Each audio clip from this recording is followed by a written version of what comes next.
Greetings, bienvenue, come on in, sit on down. I recently got the opportunity to sit down with the ever-talented Thesterninator, where we spoke about everything from upcoming and developing games to raccoons to that juicy, juicy artist gossip drama. It's a fun conversation with a really good human being, and yeah, let's hop right into that call.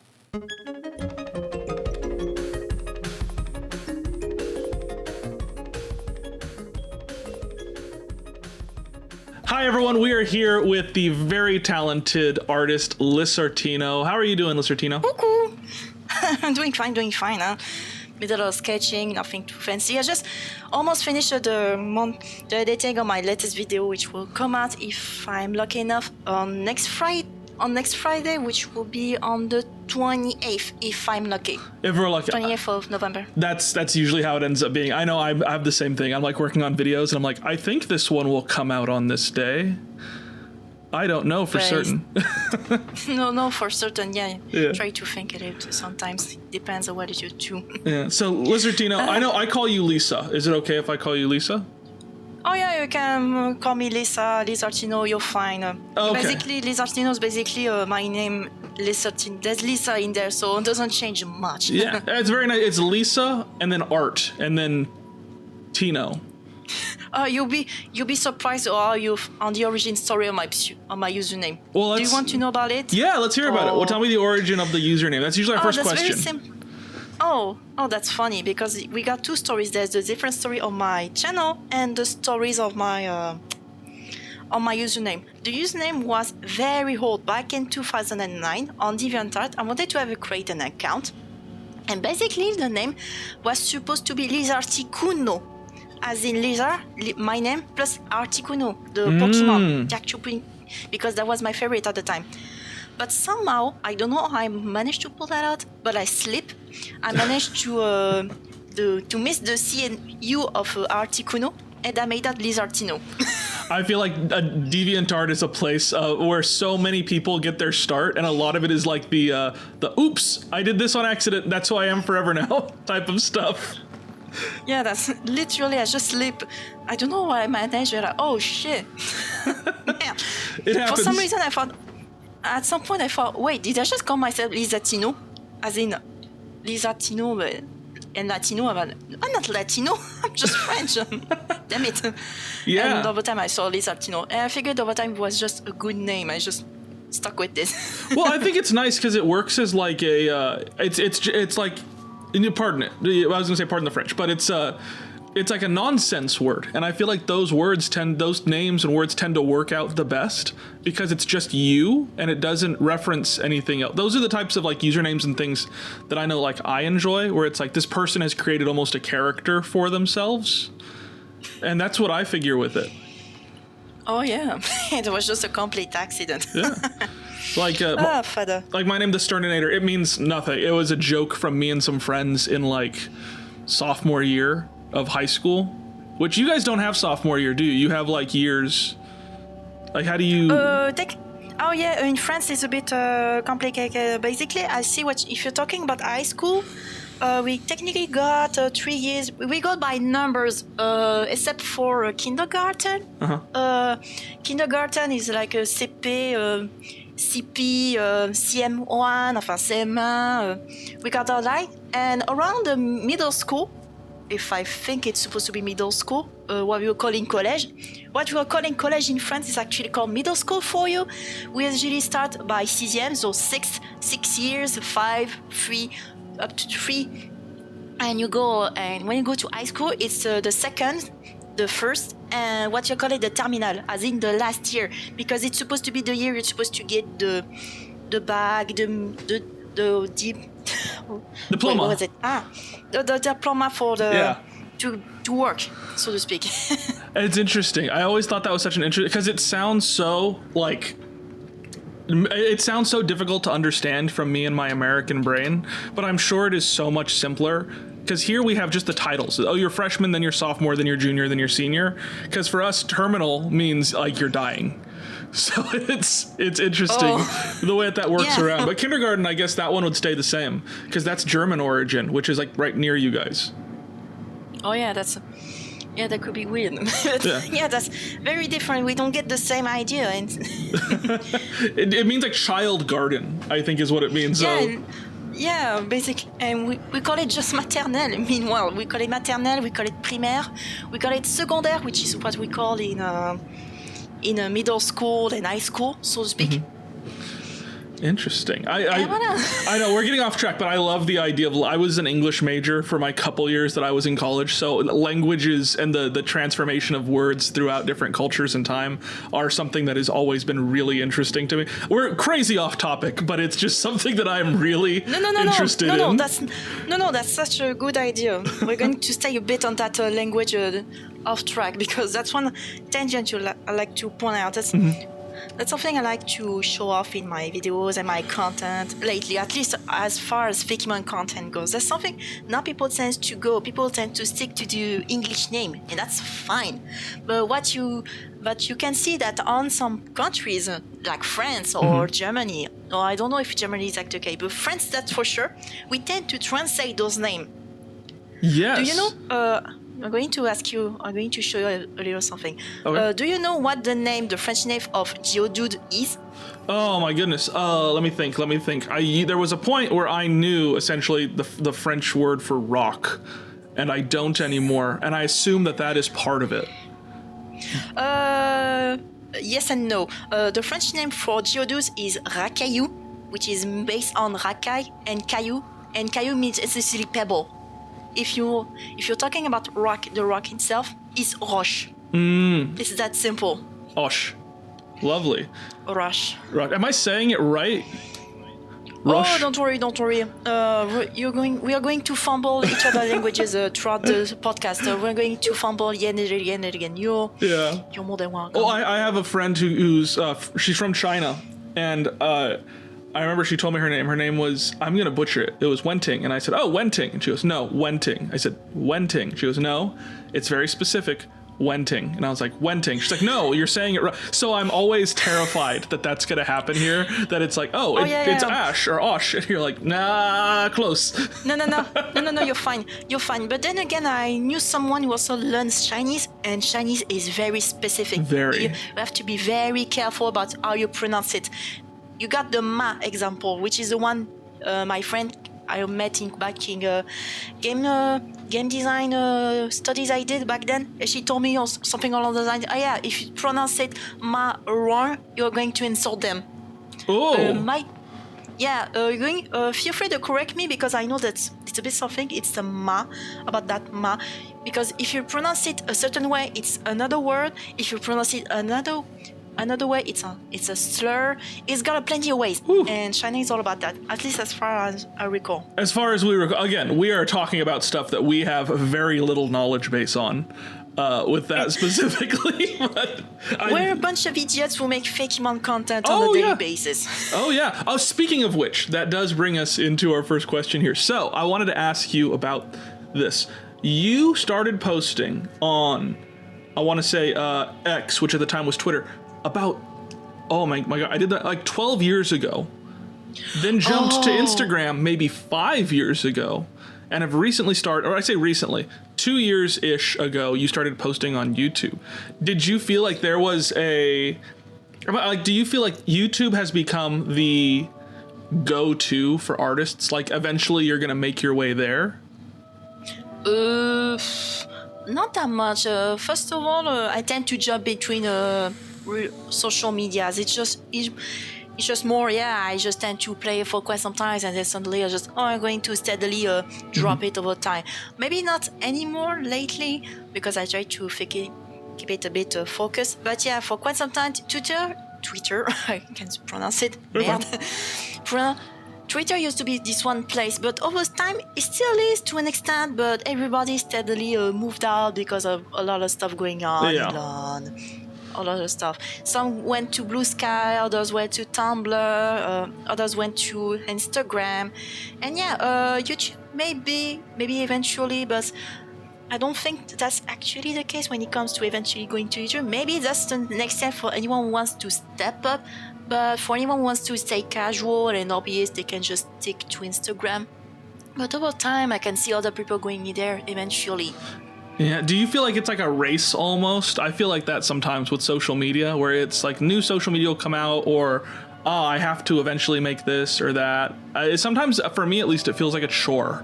Like starting stuff and saying, I need to have a Patreon now, and now I need to have a Ko-fi because of YouTube, and I need to jump onto this new thing that I know I felt like that with Blue Sky, and I never got into it, but I felt like I guess I have to be here now. Yeah, that's a bit weird, but technically I tend to stick to what I feel should be good. First of all, Blue Sky is more like a Twitter, but without the Elon Musk, so which is still slightly better, but it's no better. I can still go in there eventually, but that'll be too much work, as you say. I tend to stick to essentially 3 main websites, which are YouTube. You got Instagram and my Discord, because that's where I'm the most active. Because if I go a bit everywhere, I won't be able to control everything. I like to keep it a bit centralized, taking so much time. But thank God there are some websites like YouTube, which we can program whatever you're planning to post.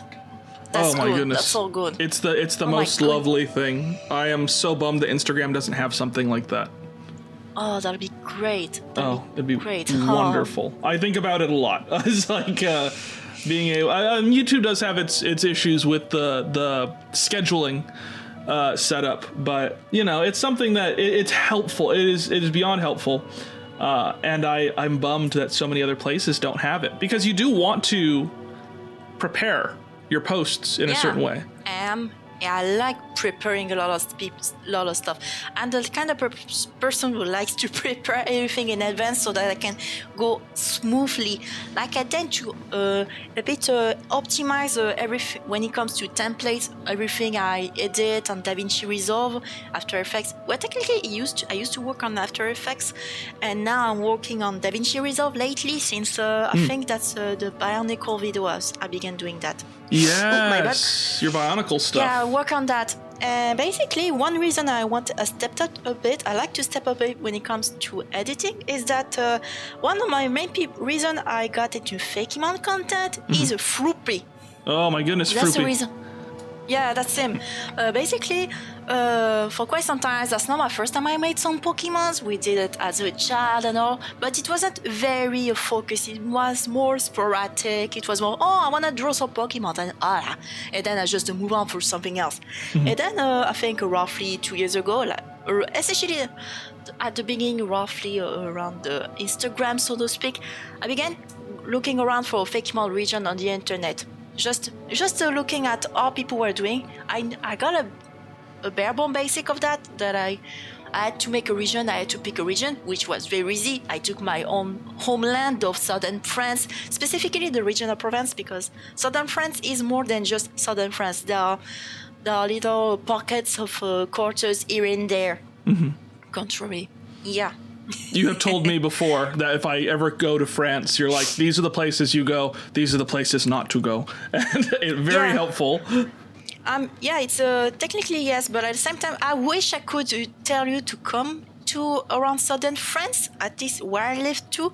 But it's one of those places that are often prized by tourists, and thus it became partially a bit of a tourist trap too. So that's a bit unfortunate, especially around summertime. Summertime is where everybody comes to our place. Okay. It's not like Paris, at least. It's not the same, but yeah. Well, But coming back to the Fakimon content, I was looking up some Fakimon region, and in it, I bumped into a little channel. It was very tiny at the time. A little channel by the name of Curious Chaos. It was very small at the time, like super small. It was only the very first starters and the presentation of their region Revlar, because at the time Kristen wasn't alone. And then eventually Zephyr, I think it was Zephyr, I'll call him, shout out to this guy and all. I think he eventually left for some professional reason, and eventually Crimson took the mantle for himself. I don't know exactly. If you want to ask that directed to him, we'll see how that goes. Yeah, me and him talked a little bit about it before, so I've got a little bit of background on it, but sorry, go ahead. No, that's okay. And that's where I decided, hey, I'm gonna try that. And then, at the time I discovered the channel, I realized, oh, they got a Discord. So I hop into the Discord. Oh, there's everybody in there, including Crimson and the mods. So I up in there. I came in and I show off a bit of what I did. Oh, cool. Everyone loved it. We essentially became a bit of a best buds, even though we don't talk that much in private message, because I'm not someone who tends to talk much. I like to have my little privacy in there. Mm-hmm. We tend to speak a tons of with the Crimson. That was so fun. We tend to even copy each other at times. Oh, or just yeah. copy each other. Well, I know, like on Discord, like we talk about like all the different socials and things that you have to kind of keep up as an artist, but it feels like, yeah, you are a Discord phenom. Like everywhere that I have gone, I feel like, and when I first got kind of started and was going into stuff, because for me, I also like keep my little corners, and for a long time, I wasn't talking with the community. I would just post and be like, oh, look, I got some likes. Post, oh, I got some likes, cool. When I came into the community, your name was one that came up several times. Like I joined a group and it was like, oh, Listertino's in here. People were like talking about you and be like, oh yeah, Lisa's got some great art. And then I go to another group and it's like, oh, Lisa's in here too. Oh, yeah, people are talking saying like, oh, she's got some great art. One thing that I wanted to ask about specifically, and if we don't want to talk about it, we can cut it out. Can you tell me about the collabo situation? Because I know you were kind of centralized in that. And is that like a hey, off limits completely? No. We're going. No. We can go for that. We're going to try to summarize what happened, because you already spoke a little bit through summer podcast. You already spoke to it with Tyrant. You spoke through what was it? Crimson. You spoke to Bonnie John. I think. Wait, did you speak about it with Bonnie John? I don't remember. Maybe for a moment, but I wanted to talk to you about it because I feel like you were kind of the, and this is in the best way possible, you were kind of the spark that lit the fire of people investigating and being like, something's not right here. Oh yeah. Oh well. Yeah. I'm the one who found out. I was a bit of the first. To give you an idea, yeah, it's a bit weird. Let me try to summarize it because it's an absolute mess. That's an absolute mess.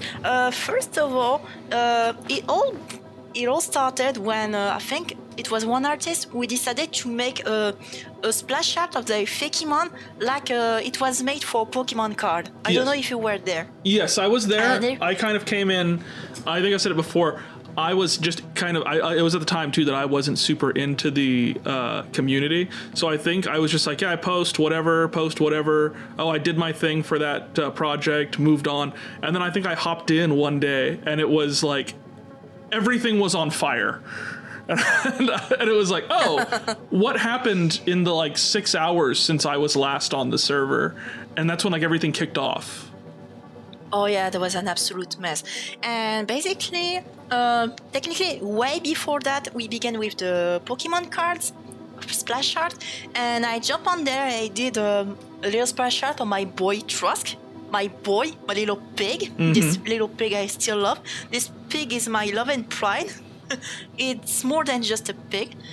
And basically at some point, there's the guy who essentially tried that, hosted this collabo mess, Mr. the Master Ponzi Schemer, happy gamer Nick, huh? You can try and he came back to me, hey, can we use that for my thumbnail? So, okay, we can use that. And then he came back to me and private message and said, hey, there you go. I saw his thumbnail. The guy had the goals to just fill the blanks with AI. Yeah. Oh, this picture is a little different than the one that I sent. Yeah, exactly. I told him, man, no, don't. You don't use that. So I tried to make minions better thumbnails for next time. I tried to mix and match the others, the Fakemon artist, the splash art, which would be great. But I said, you know what? Et puis merde. I'm gonna do a full-blown actual splash art of the Fakemon, like an actual splash art with tons of Pokemon, not just a mixed match of cards, an actual scene where you can see all the Pokemons interacting with each other. And that's what I did. Everybody loved it. I remember that. Loved it. I remember that. And yeah, it was way better that one thumbnail where he butchered one of the starters. Oh my man. Yeah. And then around that, another thing I noticed was, hey, I wanted to pay you $20. He wanted the Mr. Spondy Skimmer wanted to pay me $20. So like, hey, dude, hey, it's just we're in there. At least one try to pick the artists only that were inside the collabo instead of just picking one foreign stranger artist. Not that the artist did something bad, but when it comes to art direction, Ponzi Skimmer wasn't there at all. And then we cut to the video in question where my mom was there. Yeah. And you know that I don't know if people can hear me. Sometimes I put some subtitles now in my videos, and that was something I did way before this began. It was just a good habit I saw from a French YouTuber Jules Gan, which I saw. I managed to make a good video with subtitles in French, where he could just bridge the gap between his community and Point Crow's community. It was a Mario Odyssey hide and seek video. I wanted to do that, and at some point, when I saw his video, Ponzi Skimmer video, I noticed that one, he puts his own subtitles, which were done using AI. I could see that it was a problem. Interesting. Yeah, it was an absolute mess. I will say to give some back energy on that, and to get, I feel like it was around the early moments where it was like, hey, AI is starting to become a thing, and it was the question of, I think for artists it wasn't a question, but for a lot of people it was like, oh, is this going to be a useful tool for artists to use, or is this going to take our jobs? And it was a terrible time, I think, for someone to make that decision on behalf of a team that he was supposing was 150 artists. Oh yeah, 100%. And the worst is that I asked him several times, hey, are you okay with my video? Do you need my script? Usually when I tend to do my voice recording, I tend to just read out loud what I've been writing, because I have struggles with improvisation. So I figured, well, I'm going to write my stuff first, then write it or speak it down later on. So I figured, hey, I got my script, and he declined it each time. And voila.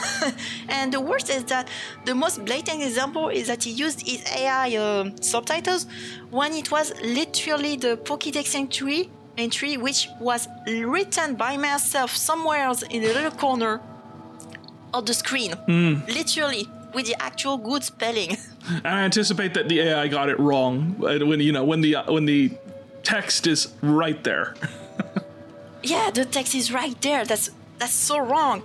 And then we got a lot of things. And along with that, I said, I told him about his video in the comments. Hey, thanks for showing me off. Just can you just tell me why did you use AI on my subtitles? And lo and behold, my comment got disappeared from his comment video. Oh my goodness. It did. Several times for that matter. And the only thing didn't come off was one comment where I didn't mention the AI at all. So it was a long way there. And while it did sparkle, I was the one who sparked it. There was other problems at hand. It was only me. It just happens that I happened to be the one who got betrayed the most. Yeah, no, you were very much given the short end of the stick on that stuff, and that's kind of why it was like, I was like, I know we've talked about it before. I know it's been brought up. I know a lot of people in the community are well aware of the whole situation, which for those of you who aren't, just for the audience, the Collabo Region was a project where it was Happy Gamer Nick, he was a YouTuber at the time, bringing in 150 artists to kind of recreate to kind of create a region where each artist created a Pokemon. It fell through, and at the time, I remember when everything first kicked off and I saw the fire happening, I actually started my channel because of Collabo. And so I thought, well, what can I do to keep my channel vibrant and keep it moving?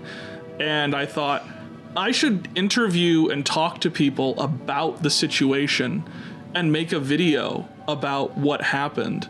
And I think I asked in the community there, hey, would this be an interesting idea? As you know, everyone moved on to different channels. I think I went into a channel that everyone moved to, and I was like, would this be an interesting idea? And pretty much everyone said, I wouldn't do that if I were you.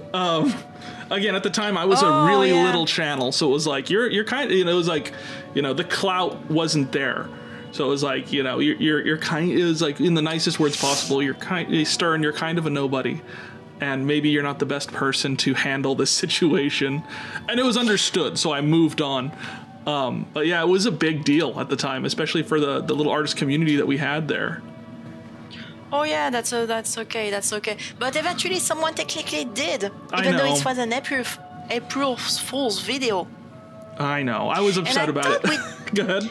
And I talked with the person in question who made that video. Such nice guy, essentially. Yeah, he saw everything. I was like, oh yeah, we agreed. He was a complete douche.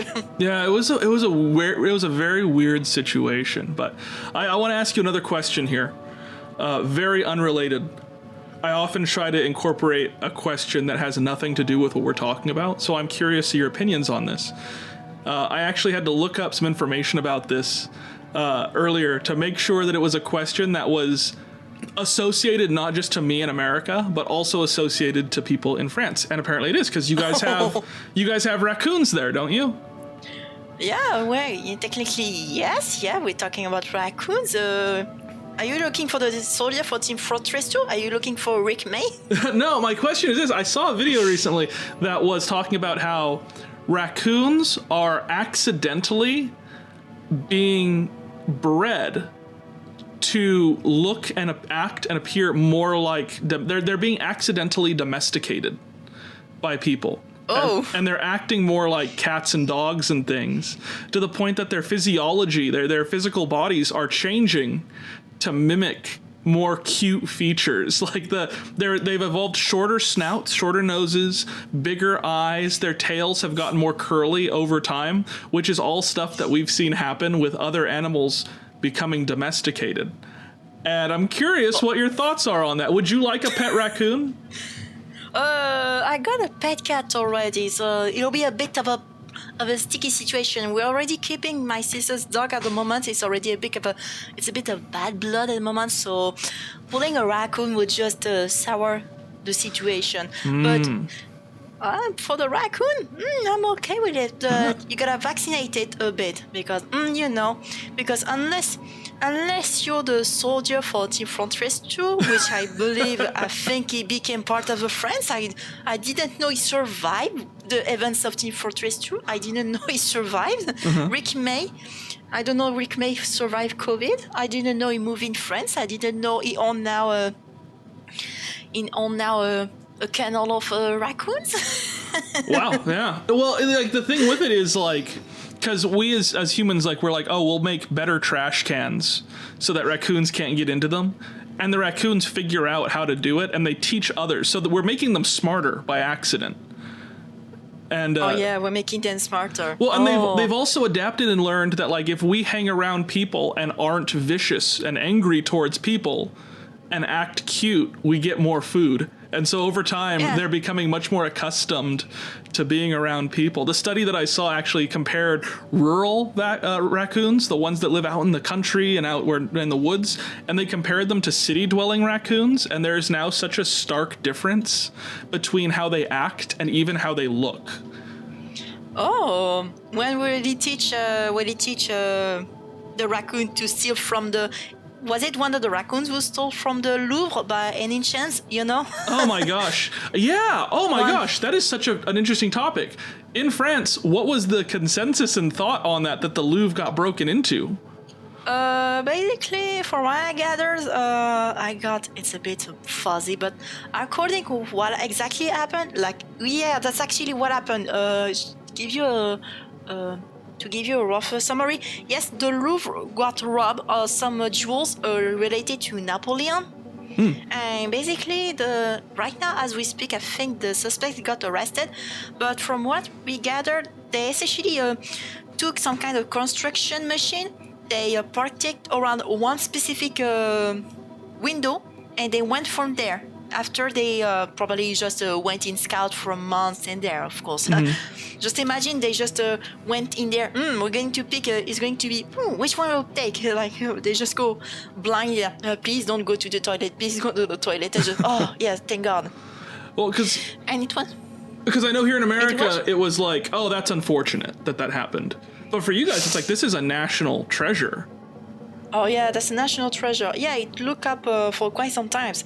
So what I figured, coming back to the raccoon, did Rick May teach a raccoon he called Sly Cooper and essentially went there? Was he the one he took the money? This has been an ongoing thing, isn't it? Technically, we're not speaking about it anymore, but yeah, it was a literal mess. We just sort of joke about it. The last thing I looked up for this was a joke about. Oh yeah, it was a sketch, a French sketch of a French series which was known as Camelot. Essentially, a little series back in the 2000 about King Arthur and co. It was a comedy show, and basically it was a sketch about it was this guy named Ward which was guarding the place. It was literally not taken seriously, but what an absolute mess. Oh my gosh, yeah, I was curious about that. I actually meant to ask you about that because have you been to the Louvre? Never. We went to Paris, but it was only for touring out Disneyland Paris and the Parc Astérix, the Parc Astérix. But after that, because we're part of a region that essentially has history with Paris, beyond just the football, we tend to badmouth the people of the north, especially Paris. Though it's not just a Provençal thing or someone from Marseille, a Marseillaise. Un truc de Marseillais, quoi. No, it's not just for Marseille. We tend to talk badmouth the Parisian. We tend to badmouth a bit everyone in there. Interesting. It's just some animosity, some vengeance between the two. Yeah, although it's mostly it's in fun. It's just for fun. Maybe it's not for the Parisian side, but in where I am, we tend to talk badmouth Parisian. They don't know how to cook. They're just a bunch of pussies. Oh my God, go ahead, sorry. I want to hear more. No offense to anyone who's actually Parisian. To anyone who's Parisian who's actually hear this, je m'en excuse, je vous inquiétez pas, mais par contre j'en ai rien à foutre. Je suis de Marseille, voilà. That part's just for them, because I have no idea what's happening, but no, don't worry. I do want. You brought up something that is very close to my heart, and I'm interested in hearing more about it because you said you've been to Disneyland there. Yeah. Right? And even though it was just a full day. You guys have the much the superior haunted mansion, which is you guys have Phantom Manor. Oh yeah, but I didn't went there myself. I know my sisters did, but when we went there, we only tried the Walt Disney Studios section because Disneyland Paris is cut into subsection. You got the actual Disneyland Paris, which is all about Disney, the base Disney stuff, and you got the Walt Disney Studios, which was where the Tower of Terror was. You know that one? Yes. Yeah. Is it still the Tower of Terror where you guys are? Yeah, I think it is. Last time I checked, I haven't checked it myself since then, but okay. Yeah. Initially, it was more when we went to Paris. It was 3 days around the Parc Astérix, which was another nearby park based on the Astérix, the main inspiration behind My Little Pig, Trusk. Oh. There we go, My Little Pig, Trusk. Once again, this pig is my pride of this Fakemon community. It's a good one. It's a good Pokemon. I see him pop up every now and then still, whether it's like your art or someone else drawing fan art of the character. I still see him pop up. He's a pig. He's just an icon. He's an icon. And that guy was supposed to be done for collabo. Yeah. but now he's there with me. Now he's just there. Now he's just your buddy, and you got him back. You won him back in the divorce, and not only that, but my boy Trusk has sent into a proper starter in my proper Occita not Fakemon region, my own monster caching game. I plan to revamp Occita to a proper game that is no longer related to Pokemon. And in there, the starters will be based on the 4 elements. So we got fire and all that. Fire, water, air, and earth. So we got the 3 initial one, Colimite, I think Team Blum and Venkoi. And Trusk ascended as the starter of the earth element. Lovely. Because it's such an icon. So you said that you want to make this into a game, and I know that you'd mentioned earlier that you actually, was it that you went to school for game development, or you took some classes in game development? Yeah, I did at some point. Basically, it was my second year or third year around there. I did some studies around English languages, at least English culture. And at some point I figured I was a bit slacking off. Notes grades weren't that good. And luckily for me, there was this one school not too far from where I am. It was just half an hour from where I live. I could go there. So I went there. And I did everything. I learned 3D, I learned a bit of editing, even though it was to After Effects at the time. We got Photoshop, everything. Technically, I already knew how to draw, but it was more Clip Studio Paint. Technically, I'm still drawing on Clip Studio Paint nowadays, because you know what you should.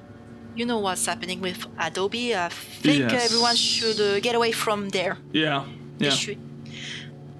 Well, for those of you guys who don't know in the audience, Adobe is they're very much moving in the way of, hey, Adobe is pretty much moving in the way of saying, like, we want to support AI, and we want to, like, one of the things that I remember hearing about that they put out was, unless you turn it off, which I did in like Photoshop, they reserve the right to like take a picture of what you're working on every 5 minutes or so to improve their AI systems. Is that what we're talking about?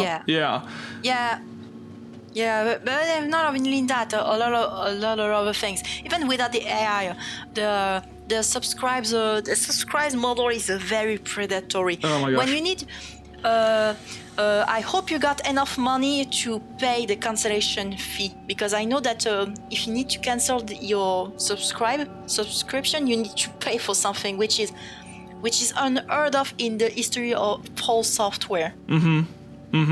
So I hope you got enough money to do that, because and right now I'm doing having fun with DaVinci Resolve. I just finished doing a bunch of cool effects. My main current video that's about to come out by next Friday, if I'm good enough. Thanks to this, I did some. It took some time. I'm hoping it won't crash out, because it's still a bunch of effects. I'm playing with Fusion. To give you an idea, I play with Fusion because I love the idea of I could just step up my game. Because let's be real, I've seen very few Fakemon artists with sense to go with sense to amp up their editing software, which for good reason. Most of the time they don't have time, they got a job, they got a family, that's normal.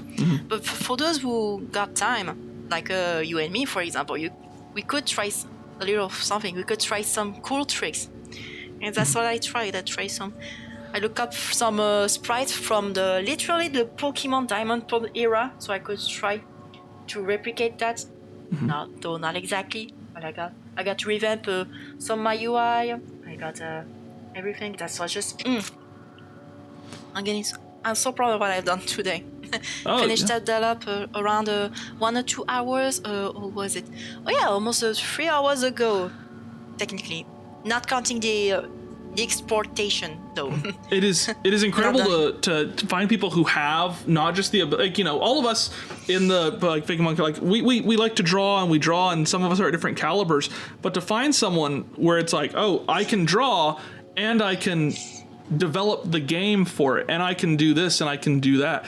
That I feel like is like the bread and butter of, of what we would call success in this this quote unquote industry. Oh yeah, but then again, I said develop a game, but it could be but right now I'm still a bit of a new. I'm still a complete complete shit at coding. I didn't actually plan on coding yet. I plan to make a bit more like a videos like usual to explain the concept over time.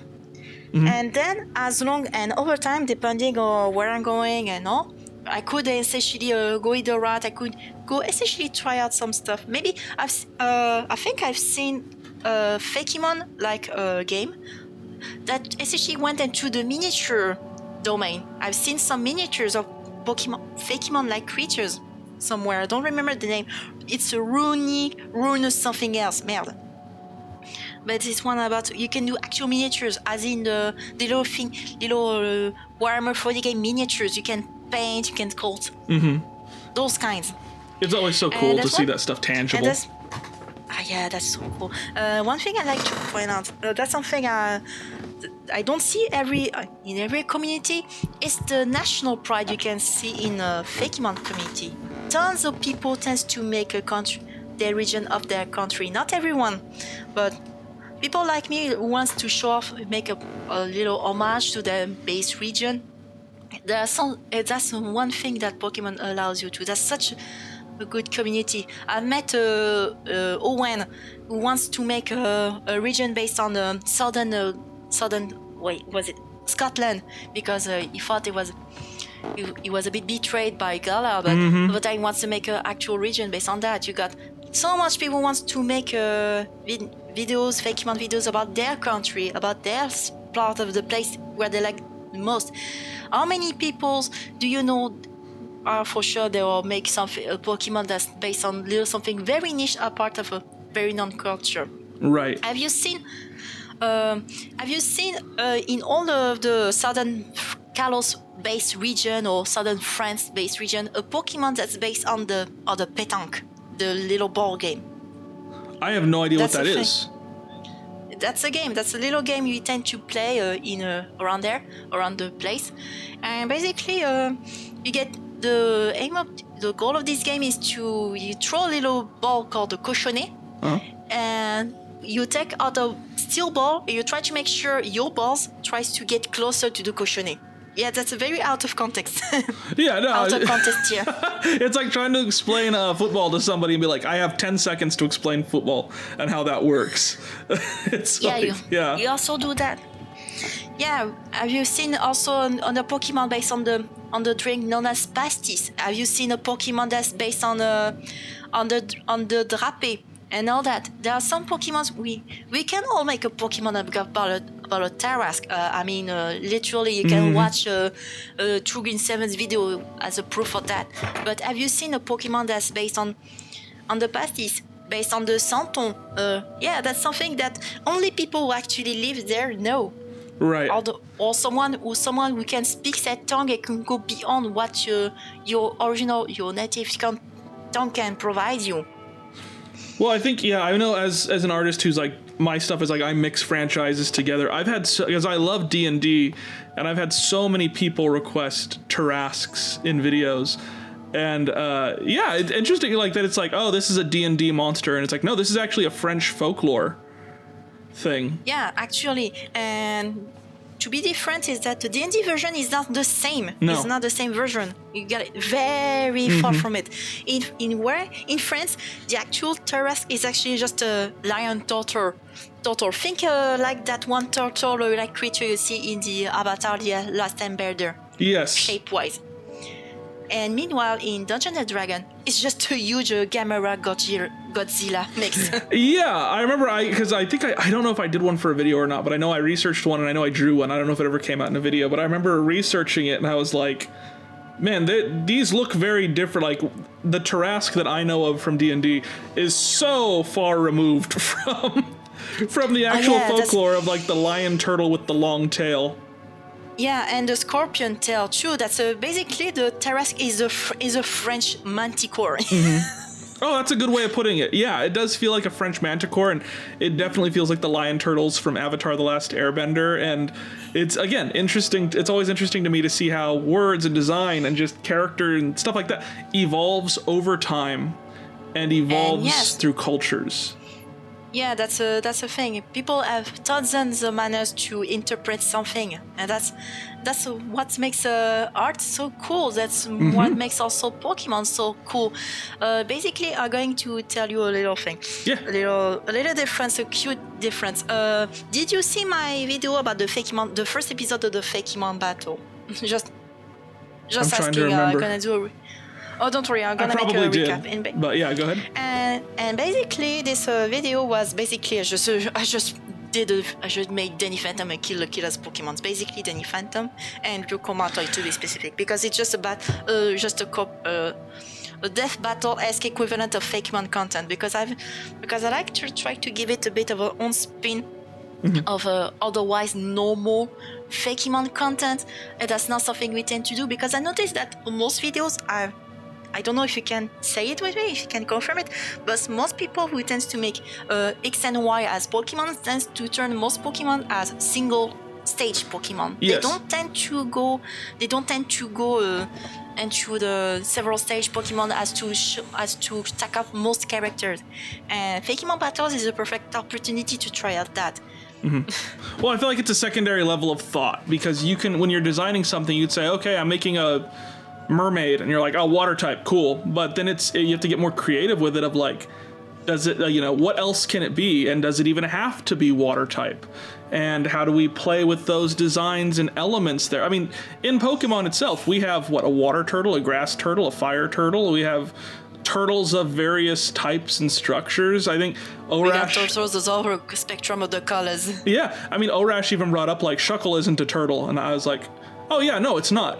But I could see how you would think that. I mean, we have multiple fire turtles, and that doesn't make a ton of sense, but it's understandable, where it's, how do you play with the understanding of these concepts? I mean, I'm sure you've had it in your videos too, those comments of people saying like, oh, this that you designed should have been this type. Oh yeah, I've got plenty of ones. I know that on my server I got someone who's an absolute paleontologist fan. He likes everything about dinosaur fossils and everything. He likes it everything. He's the one who helped me doing the Fossiomon of Foxita, the Paroraptor, and what was it? I don't remember the other name of that one Pokemon, because there's not much Pokemon out there, because the Paroraptor was found around France. There was also a little pterodon, which is called Mistralo Azteco. I don't know. It's just a word that's unpronounceable. That's a mix of Mistral and some Aztec words, a bunch of Aztec words. But it's just think a huge pterodon. Voila. Yeah. Oh, Quetzalcoatlus. Voila, huge pterodon. Voila. Yeah, and then we're good, and you call it good. But yeah, you have people who say, oh, that should have been this and that should. Like I did the Digimon video, and I had a couple comments where I did War Greymon, who's a big, I don't know if you know Digimon. He's a... Oh yeah. I've seen that. Yeah, I've seen your videos. Well, I did one where War Greymon, he's a big robot dinosaur man thing, and I think I made him Dragon Steel type, and I had multiple people saying, he's War Greymon, shouldn't he be fighting type? Shouldn't he be... And it's like, I mean, yeah, he could. I mean, that's the thing with Pokemon is, like, if you look at Grimmsnarl, you don't immediately go, oh yeah, fairy type.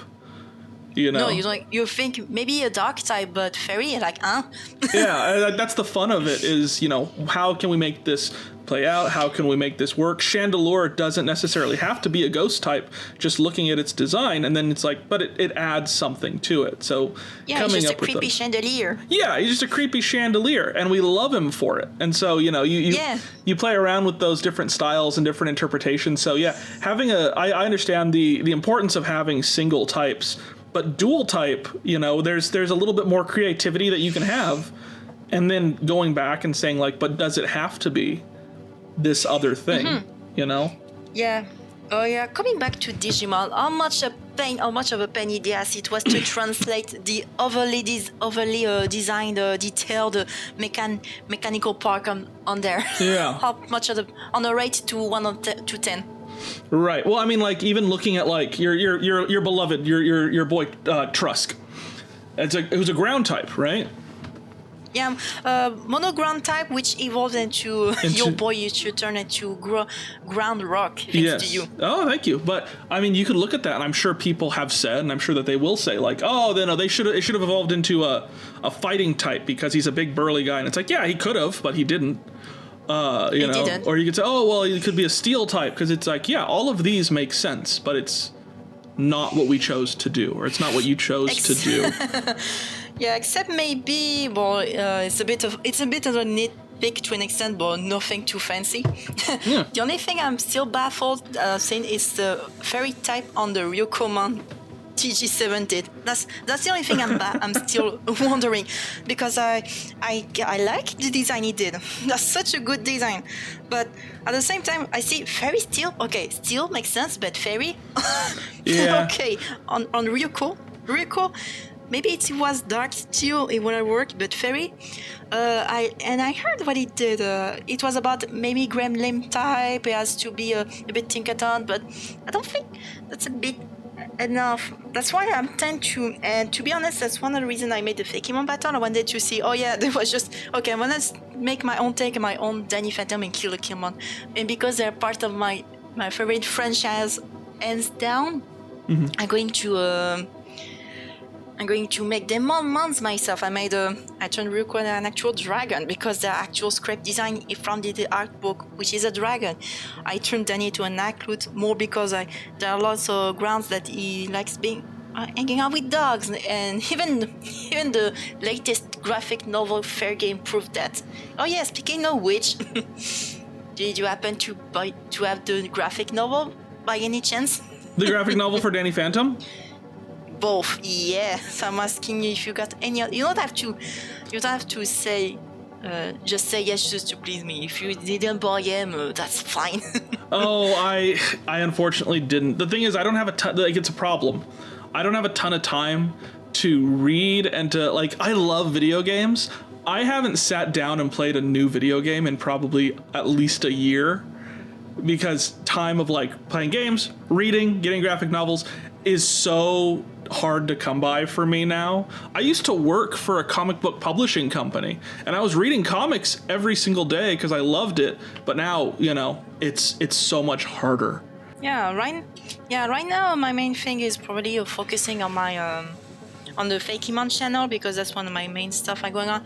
And basically, there's also Oxita I need to revamp, even though it'll start a bit like Crimson is doing with his newfound Revla region system. So we're going to try that. I got some great mechanic in there. I got basically a bit of Monster Hunter stories. Yeah, I mean, it's the constant battle, right? What are we going to do next? That's the creative struggle, especially being in a social media and YouTube ecosphere, right? Yeah, especially that you need to stand out a bit, but at the same time, you don't need to rush for it, because otherwise you get burned out that easily. That's something you need to care for. Now I'm trying to not look up that cursed YouTube app, the YouTube Studio. Absolute pain. I mean, yes, it's good to see if people are answering your comments and all, but please. Bordel, no, seriously, No, I'm not going to look at the analytics, because they'll naturally grow. You'll naturally get the comments, pings about the comments, and you'll naturally grow. That's fun. I wish that I could cut stuff out of that app, because I get genuinely anxious to open it, because I'm like, oh, this is a great way for me to see what comments are happening and respond to people. But I don't want to look at the graphs. I'm so scared to look at the graphs and the charts of like, you have less views this month than you had last month. And I'm like, no, I don't want to know. I don't want to know. No, I don't want to know that. No, take me back. I just want the cute comments. I want to see the comments. I want to see the comments criticizing my logic. Even that, it's like, I'd love to see the comment of someone being like, hey, I feel like you did this design wrong. I'd much rather see that comment over having to open the app and see like, you gained 10 less subscribers this month than last month, which is the first thing that you see when you open it. Oh yeah, it's a huge. You got mail. You got 10 subscribers. You lost 10 subscribers. Merde. Yeah, it's I'm pulling it up right now just so I can verify, and it's terrible. Where it's like the first thing you see is like the views up or down, the watch time and hours up or down, your subscribers up or down. And I'm especially pressured and scared on it right now because we're coming up on the end of the year, and I'm so close to a subscriber milestone. Oh yeah, I can see. Yeah, I see the milestone in question. And do you plan on something very big, or you want to keep it secret for the time being? I have nothing planned that's super big on it, because I don't want to. I don't know. I don't want to be disappointed. You don't want to put too much expectation. That's what you mean? Yeah, I think that's it. Is I don't want to put too much expectation. Is the biggest thing, and also I feel like whatever I'm capable of doing isn't something that I feel is deserving of the audience. You know, now, I feel like that sounds reverse of what I want. I always say in videos, and I say it throughout different projects and stuff. Like the audience is amazing, and the audience is what allows this stuff to happen. So, I mean, if people saw the Bonnie John video that I did with him, they'll understand a little bit more. I've seen it myself. Yeah, such inspiring. But it's one of those things where I feel like whatever I do for my audience isn't going to be big enough for what they deserve. So I get worried, and I don't want to make people feel like, oh, so this is it. It's like, no. So I feel like I almost default to like, we're just going to keep on trucking instead. Yeah, man. Which I don't know if that's the best way to do it, but, you know, we try. No, that's something you need to try out. That's the reason I tend to be a bit reluctant. I don't tend to have too much social media, but because that's a hell of a drug, that'll make you eventually a bit addicted. You'll eventually lose sight of what you are to an extent. I could essentially go all in. I can go make all accounts on every social media. I couldn't go to shorts, but that'll be wearing out. Already taking so much time making my own videos and taking time trying to make a mod. Usually when I tend to draw some Pokemons with the recording in mind, it tends to take at best 2 hours and a half, and sometimes it could take a whole day off depending of the time what's happening. I have to skip some stuff. I can also have to take whole days for editing, for scripting, for the dubbing. Oh yeah, I'm not taking more time because YouTube, someone who takes time to think about the subtitles. That's not something people tend to rely on because they think, oh yeah, my pronunciation looks good, I'll stick to that. But for me, even if my pronunciation was good, I figured, you know what, it would be great if I give subtitles, because that'll be great in case of people who can't listen or just, oh yeah, because I can't pronounce shit. So I decided, oh yeah, let me show the app so I can see it. And right now, I don't know if you've seen it, now on YouTube, you can now put manual dubbing. Manual. Yes. Not automatic. And that's something I'm so pumped to try out. Something I tried for the upcoming video that'll come out by next Friday, not this one, the other one. That's something I'll try out. I'm gonna have both French and English dub, and people can switch it depending. And one thing I had to think about now is pacing. Because I can just speak français comme ça, je peux te parler français, je peux enregistrer mes vidéos tranquillou comme ça, and nobody will care. But when you have to pace it at the same pace as your English dub, you gotta make sure it's at the same time. Otherwise, the subtitles, nothing will keep up. Otherwise, the visual won't keep up. And that's something I have to juggle with today for the past week.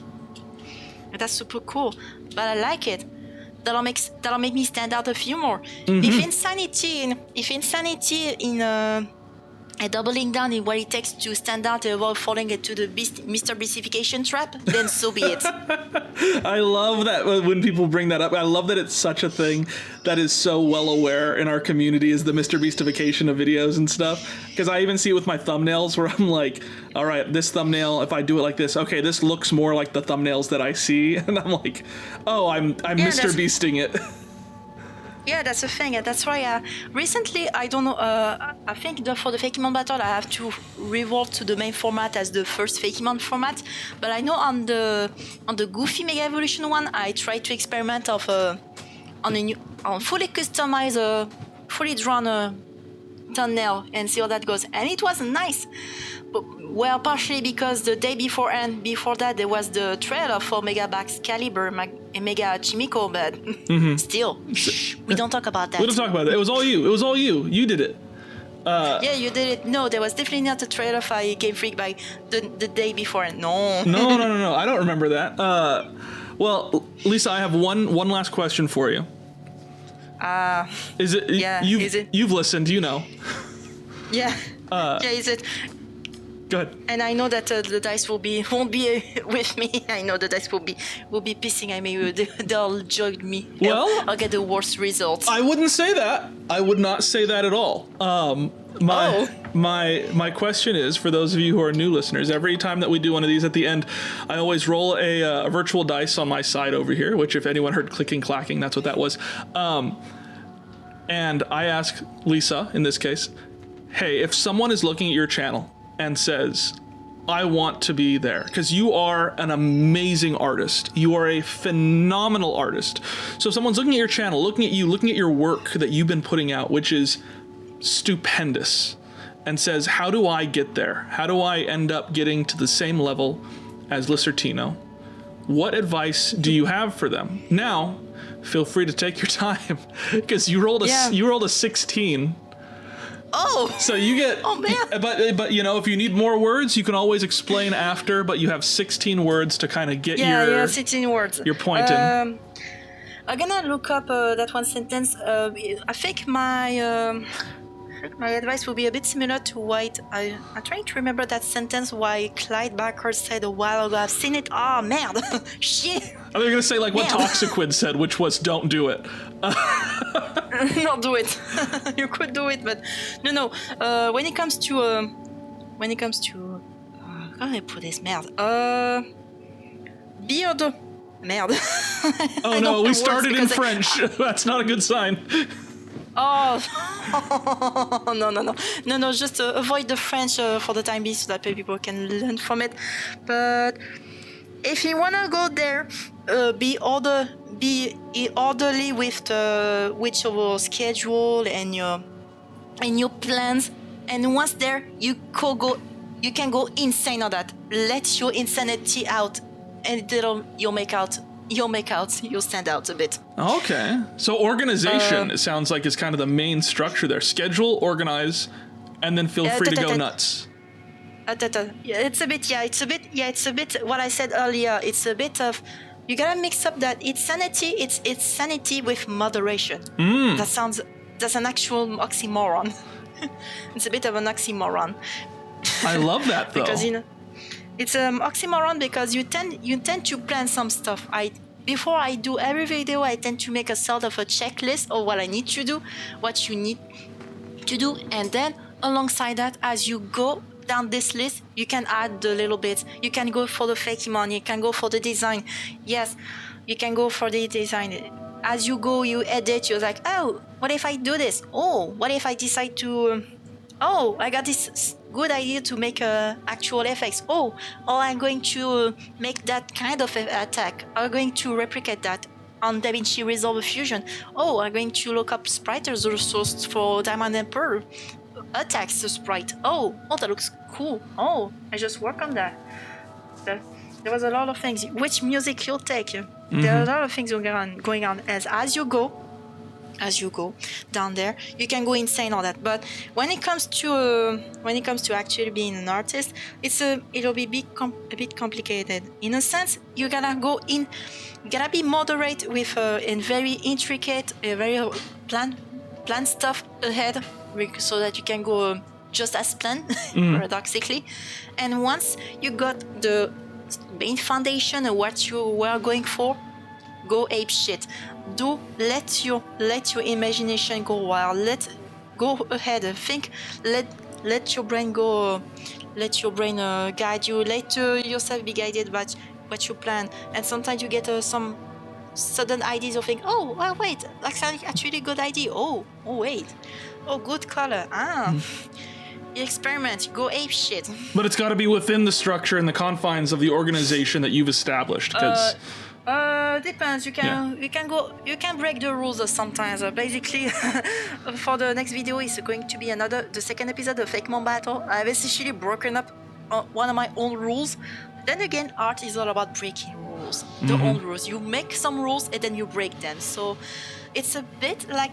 So you could argue that my advice is a bit like that. You try to put some rules to make your foundation, and over time you just broke in there. Because at the beginning of my Fakemon career, so to speak, if we can call it that, I replicate the Sugimori style a bit to the T. But now, since the Faketober event, which I did both calendar like a mad person because I'm insane. I'm insane. I did 2 Fakemon lists. And I'm so upset that they came out so good. By the way, what do you mean? That you're like, what do you mean? I'm gonna mix these. You're upset? I'm gonna mix these two things together, and it's like, okay, let's see how well she's able to do it because that's a really difficult task. And it's like, oh my god, she nailed every single one. Without making it even. It doesn't even look. I understand.